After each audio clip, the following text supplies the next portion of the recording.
Hello, good morning, good morning, good morning, good morning. Ano ba petsa na ngayon? Petsa ngayon ay 22 na. August 22 na. 3 days na lang at birthday na ng aking ama. Itong aking ama ay may request pa. Meron pa akong 2 days sa kanya request na may kaso. May 2 days pa ako para ko yung kanya request. Ngayon, alam niyo ba na 48 hours na lang ang aking restriction sa aking account. Ngayon, napagtanto ko na umover pala ako sa mga ginagawa ko nung nakaraan sa kapursigidahan kong yung maparaming followers. Sabi ko, nawala na yung basta ako naman kaya naman nagpursige ako ng gano'n. Hindi naman totally pursigido kasi ang inano ko lang kasi nag-react lang ako doon sa mga, siyempre ayoko naman na yung nagpapahal sa akin. Siyempre nilisbang ko, ako dumudot yun, kaya na-restrict ako ng 6 days, ngayon 48 hours na lang. Ngayon nadala na.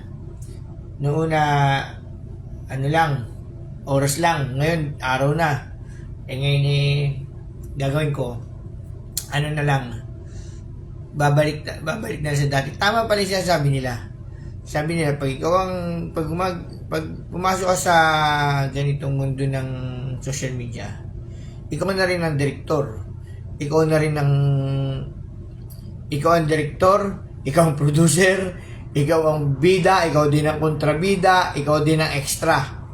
Tama naman. Kaya sabi ko nga lagi sa mga pinopost ko lagi na be yourself. Sabi ko, totoo yun. Dapat pala yung maging tayo. Wag natin iyaha sa iba, maging tayo. Wala namang mawawala sa atin yung pagka yung ganito lang. Isipin lang natin, naglilibang tayo tulad ko. Naglilibang lang ako sa pagbibideo ko yan. Ito lang, hindi lang naman ako nakabili ng cellphone, hindi ako nakabili ng isa cellphone, hindi ako makakapagganito. Kasi nagluloko-loko na yung aking sa cellphone.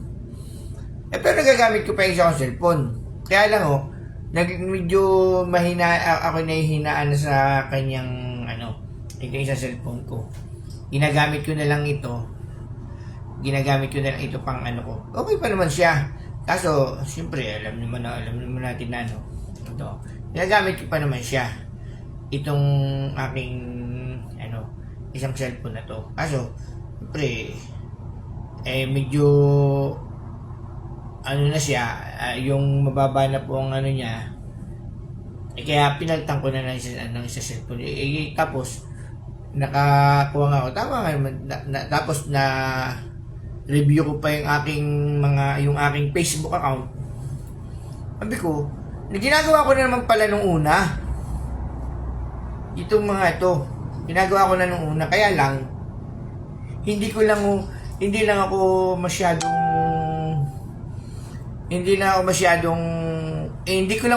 ini-explore. Yun sabi nga, hindi ko lang masyadong ini-explore.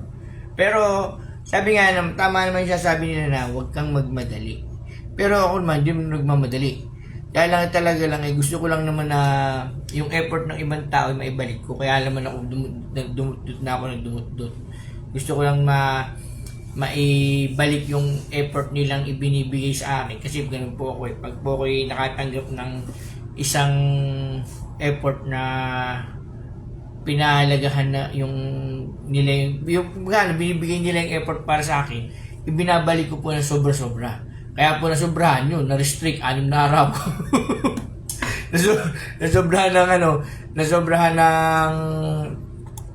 nasobrahan ng effort pagbabalik, sabi ko.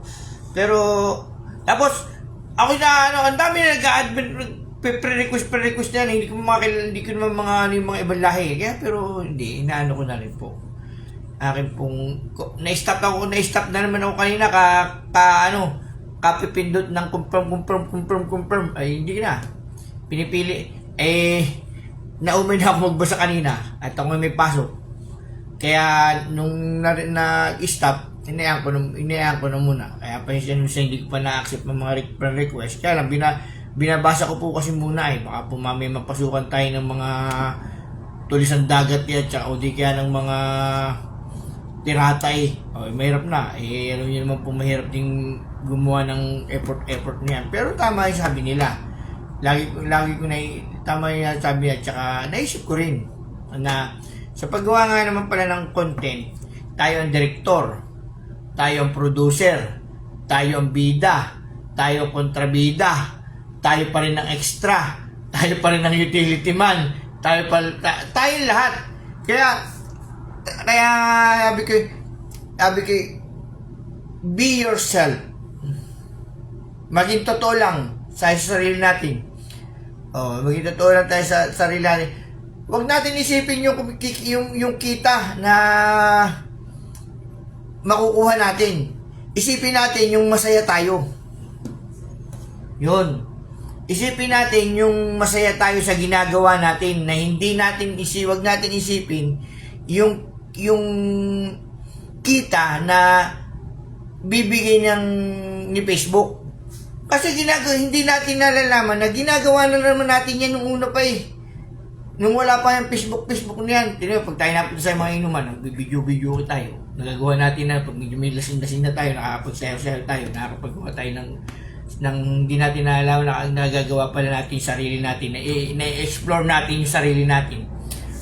Pero ngayon social media na Kaya, pwede ng pagkakitaan Huwag natin isipin yung pagkakakitaan. Ang isipin lang natin talaga ay yung tayo'y nalilibang. Lalo na tayong mga OFW na nagasulo-sulo. Na nagsusulo-sulo sa buhay-buhay din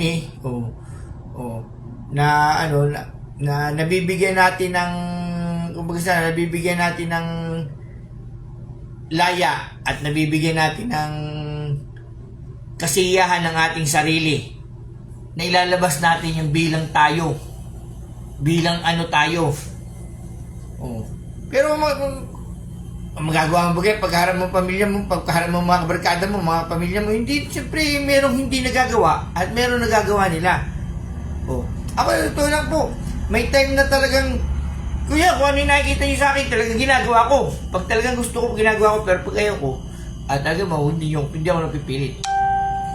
Hindi ako napipilit masyado. Kaya ganun lang ang inaano ko. Pero, talagang dapat, talaga, mag-create tayo ng sa sarili natin na maging tawag ito, magkaroon tayo ng idea para po magawa natin yung gusto natin. Yun, ganun po. Hindi naman po porke na tayo nasa mundo na ng social media, ang isip lagi natin ay kumita, huwag po natin muna isipin yun. Isipin po natin tayo naglilibang lang. Mga sisa mo, hindi natin namamalayan na tawag ito, yung ganito na, meron ng marami yung nakuha nyo na yung gusto na gusto ninyo. Ako hindi ko pa nakukuha, totoo lang wala pa nga ako mag 2,000 followers pa nga lang ako. Kaya lang sa yung nakikita ko at saka napapanood na nakikita ko at saka yung nalalaman ko at naobserbahan ko talaga po palang totoo na yung sinabi ng isang content creator na tayo ito yung director.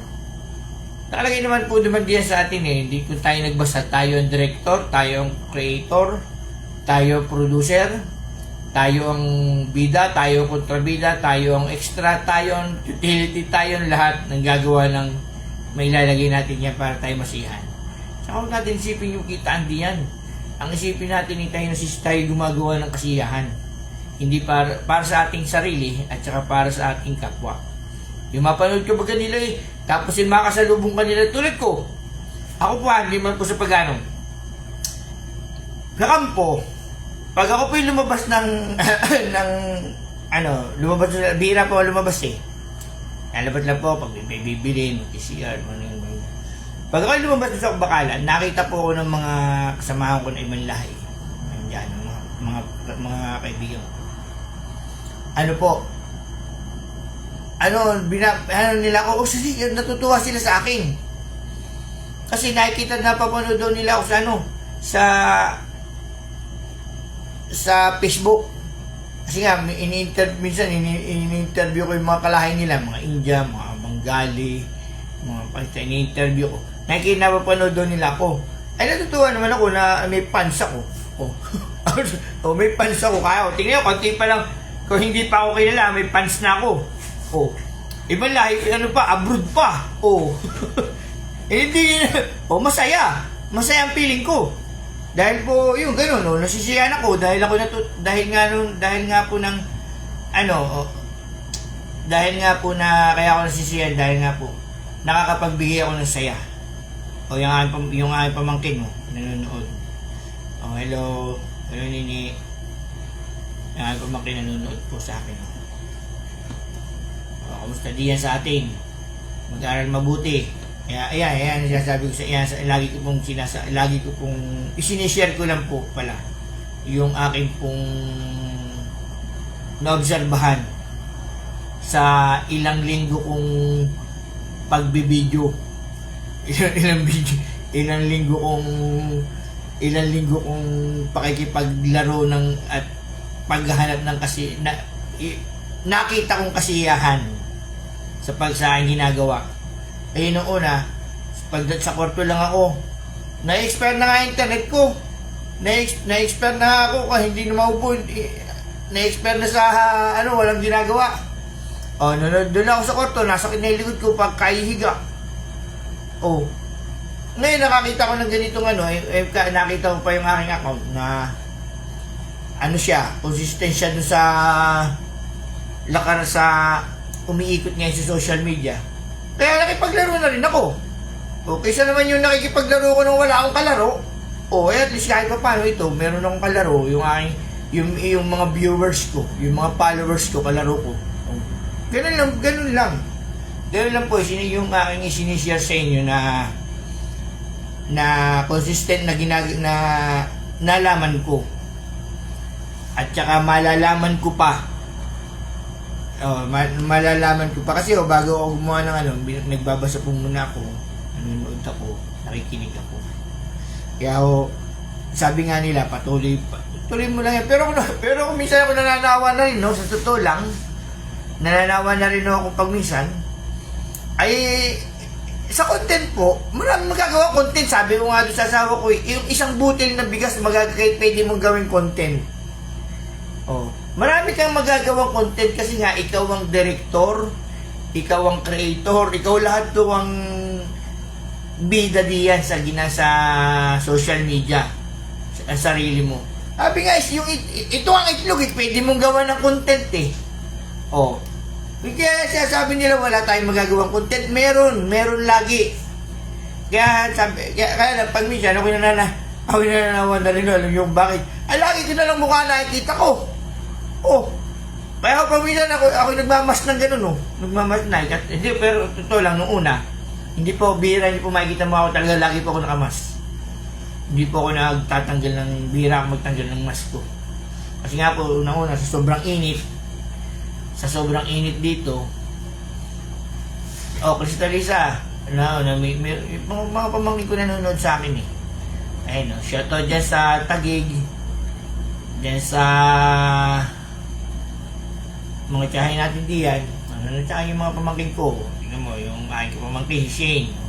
Tsaka yung sa pamangkin ko na si Crystal Lisa, sa Taguig, sa akin. Kaya, yun lang, sinare ko lang po sa inyo yung aking mga natutunan at tsaka nalaman na ganun pala. Ilang taon lang po eh, ilang weeks lang ako nag-ano, ilang weeks lang akong nag video nag gumagawa ng content. Pero sabi nga nila, hindi tayo, ang bawat isang content creator ay hindi mauubusan ng content. Tandaan nyo po yan. Hindi po tayo mauubusan ng content dahil po ang isang kahit nga po itong kutsara, pwede natin gawa ng content eh. Kasi tayo nga ang director eh, kung malawak ka na talaga ang ating pag-iisip. Itong kutsara ito, pwede natin gawa ito ng content. Kaya nga po ang isang Pilipino, bawat isang Pilipino makreate, malawak ang creativity niya. Malawak. Explore lang natin. Miski bagay na baduy-baduy na eh. Tingnan yung ginagawa ko. Pabaduy. Yan ang baduy niya. Yun lang ho. Yung aking mga na-experience dito ngayon sa mundo ng social media. Dito nga, ito lang pag ako napunta rito sa site, yung mga hindi ko presyo sa ano kasi may YouTube channel din po kayo, support na lang po yung YouTube channel sa Pabling 1974. Pablito Cabigas po. Kasi hindi po ako gumagamit ng ibang ano, talagang pangalan ko pong ginagamit ko sa social media. Kasi po una-una po ayokong magkunwari. Gusto ko yung totoo. Ayoko magkunwari na ayoko magkunwari. Gusto ko po yung totoo. Yan. Kaya po, kung ano yung nakikita ninyo, yun po yun. Kaya hindi yan, mabalik po tayo dito sa site. Pag ako pumapasok, makikita ko ng mga engineer, I see you on Facebook, I see you on YouTube.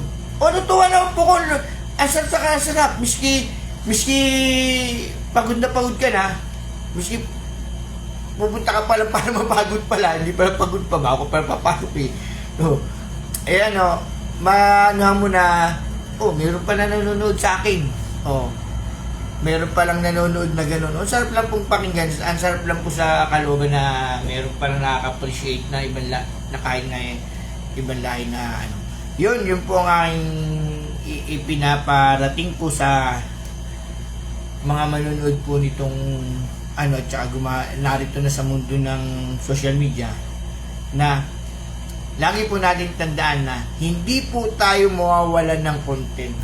Kaya lang po talaga tayo po ay nananawa lang sa paggawa ng content.